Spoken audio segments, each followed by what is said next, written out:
I think that we need to reinvent, if you will, or kind of revisit kind of those values. Yes. That I think are going to be important for us going forward. So just want to applaud you for. Oh yeah, yeah. This was this is it's a surprise to me, like to be doing a television show. It's not like I didn't have a goal. This was not like a goal, like it just kind of happened. I'm like, okay, I'll go with it. No experience, but I love education, and that's an heirloom in some of our families, and particularly in my family. So in my family, education is really something that got passed down. So even though, of course, my great grandparents, there's slavery, in my family, but education has always been something that has been passed down, to us. And so, I'm thankful to have this mantle of, and this year, being given the opportunity to be a professor at a college. And so, that's an heirloom, to be passed on to this next generation that's coming. And so, just think about how we bring pride, so that children don't continue to think that they have to go to jail or they got to do something. It's like you can get known by doing something positive. Exactly. You don't have to go out and commit crimes that, to be known. It's like, I don't care if I never make the newspapers. It's about being able to touch a life. Sure. And so, bringing back, I don't want to say bringing back, because I think the values are still there. It's really bringing them forward, I think. It's really about bringing them forward, not bringing them back. They're not gone. They're just not as visible because of media with all of this stuff that the media wants to portray in terms of the negatives. Sure. But we want to bring forth those, those positive things that we still have in our culture. And I'm going to continue to say that. It's like we have to affirm, no, we still have it. Those of us sitting here are bringing that to bear, that we have instilled that in our children, and so our children will be bringing that forward. Caller, you're on the air. Caller, you're on the air. Yes, hi, good afternoon. Good afternoon. Good afternoon. Beautiful show. I'm going to be quick, because time is moving. You must understand where we are. And there's no transportation here. That's right. Now, that was the time you could get jobs all on Broad Street or whatever, but can't you see they keep moving it further and further and blocking you from getting there? Now, we have a lot of retired people in all these churches that got cars and trucks or whatever it may be. And they could help those young boys and help them to save something and maybe get a little Toyota. And you must take them back to pull together. God didn't put everybody here to be a scientist and a doctor. That's true. Our greatest gift is in helping one another. Yes. So when you're here on this plantation, if you don't pull it together for yourself, you can forget about it. You really can, darling. And these churches with all this money, these children need transportation. They don't have parents anymore. It's not their fault.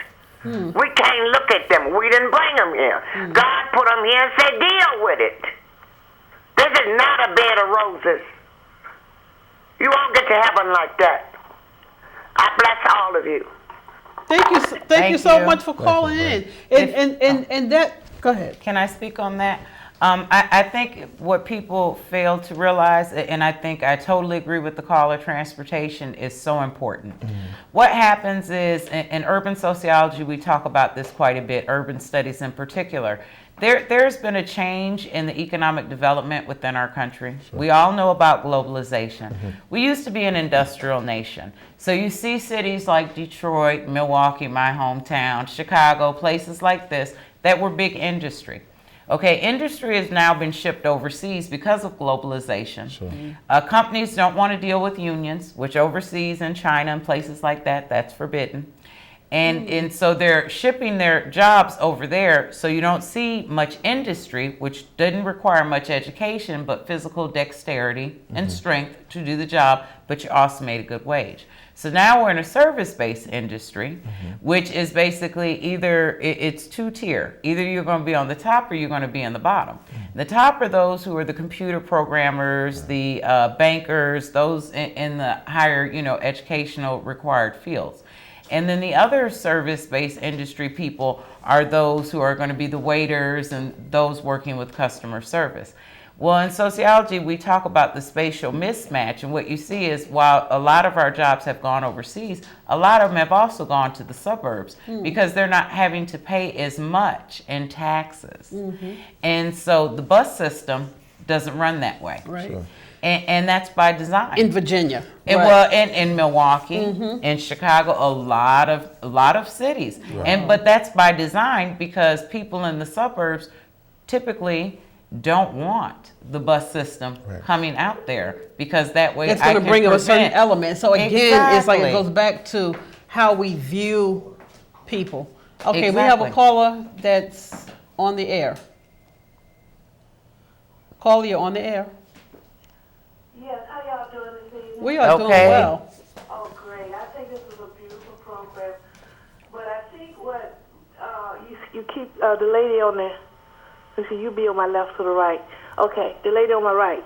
Oh, no, on the right. I don't know. Well, right there, yeah. You keep saying our jobs are gone overseas, okay? The thing what I see is that the black community has enough money in our community to have our own businesses, okay? And I think that's what we need to concentrate on instead of depending on working for somebody or to create our own entrepreneurship programs here. Instead of being taught to work for somebody. It's okay to work for somebody, but we definitely need our own businesses. And we do have enough money. If we can build churches on every corner, we can build businesses. This is so true. And we have some talented people. You know, I remember when I was working, I remember I had to teach the supervisor. They wouldn't make me a supervisor. Yeah, I had to teach 2 supervisors to do things. So you got to look at all of that. You know, I mean, we got the money to make our own stuff. In fact, they don't stole it. It's so good they don't stole it from us. Plus, we got another country that we can export and import, and that's our motherland, who is booming.